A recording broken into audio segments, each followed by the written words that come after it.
Good morning and welcome back. Mike Eppel standing by for you on this Monday. How are you? I'm okay, thank you. How are you? I'm doing all right. Okay weekend? Yeah, it was all right. Yeah. All right is okay. We'll take it. We will take it. Are you in the summer vacation mode just yet? Because the markets are. Yeah, it seems like it. You're right. I'm not.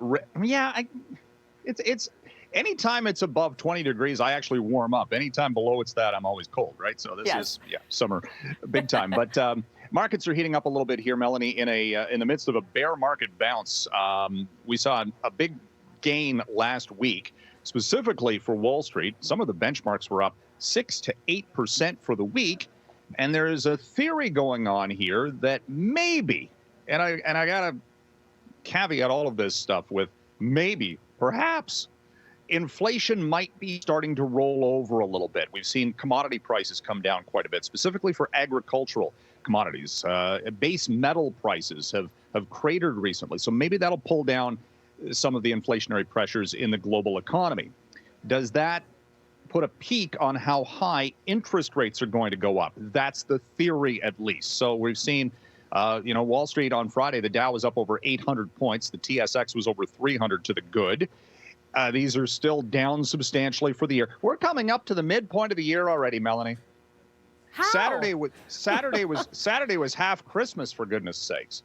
Don't talk about Christmas yet. I know. We can't do that. I know. So anyway, this week we'll see Canadian economic growth statistics for the month of April. That GDP report will be on Wednesday. It's a short holiday, shortened work week coming up for the TSX. Friday's a holiday, of course. So we'll see if this bear market bounce continues. And Russia is going to default on tens of billions of dollars worth of debt, and the market's going, kind of knew that was coming. Right. So, Mike, on the way into work this morning, it's 3 something, and the streets, Yonge Street was still very busy. It's been a long time since I've seen that many people out at that time of the, I guess, evening for them, but morning for me. Which really speaks to the people who are here, all of the visitors between Pride, between Collision. It also means tourism dollars.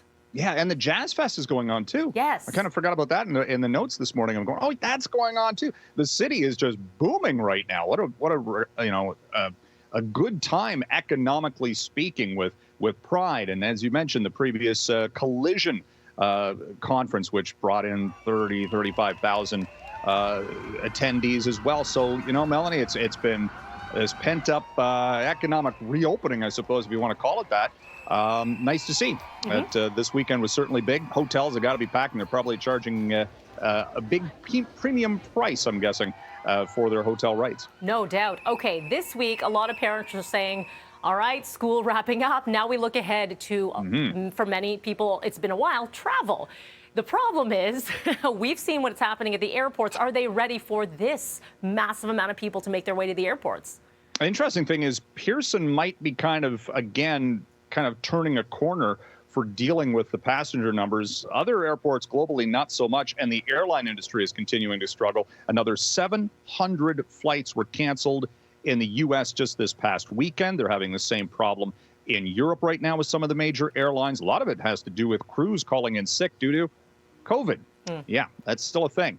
And the flight crew numbers were already limited because of, we went through a pandemic. A lot of pilots and flight attendants were either laid off, they quit the industry.